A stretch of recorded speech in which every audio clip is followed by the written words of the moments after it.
வணக்கம். ஆகாஷ்வாணி புதுச்சேரி செய்திச் சுருக்கம் வாசிப்பவர் சத்குணா. பிரதமர் திரு நரேந்திர மோடியின் மாதாந்திர வானொலி நிகழ்ச்சியான மன் கி பாத் எனும் மனதின் குரல் நிகழ்ச்சி இன்றுடன் 11வது ஆண்டை நிறைவு செய்கிறது. 2014ஆம் ஆண்டு அக்டோபர் 3ஆம் தேதி விஜயதசமி அன்று இந்நிகழ்ச்சியின் முதல் அத்தியாயம் ஒலிபரப்பானது.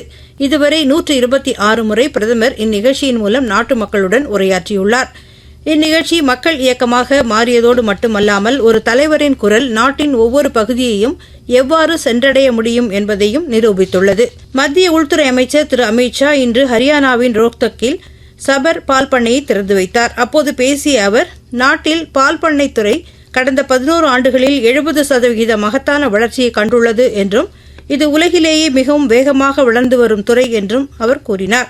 இப்பால் பண்ணை 350 கோடி ரூபாய் முதலீட்டில் உருவாக்கப்பட்டுள்ளதாகவும் பால் உற்பத்தி செய்யும் விவசாயிகளுக்கு நன்மை பயக்கும் என்றும் அவர் தெரிவித்தார். வளர்ச்சியடைந்த பாரதம் என்ற இலக்கை அடைய 8% மொத்த உள்நாட்டு உற்பத்தி வளர்ச்சி அவசியம் என்று மத்திய நிதியமைச்சர் திருமதி நிர்மலா சீதாராமன் கூறினார்.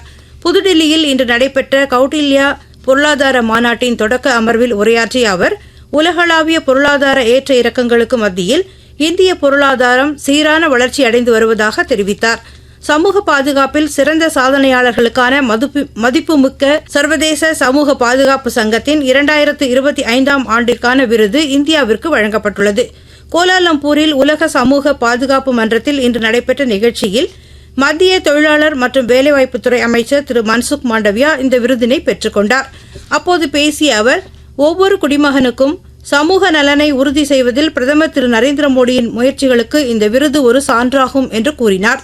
அகமதாபாத்தில் மேற்கிந்திய தீவுகளுக்கு எதிராக நடைபெறும் முதல் டெஸ்ட் கிரிக்கெட் போட்டியில் இந்தியா தனது முதல் இன்னிங்ஸில் உணவு இடைவேளை வரை 3 விக்கெட் இழப்பிற்கு 218 ரன் எடுத்துள்ளது. இத்துடன் இந்த செய்திச் சுருக்கம் நிறைவு பெறுகிறது.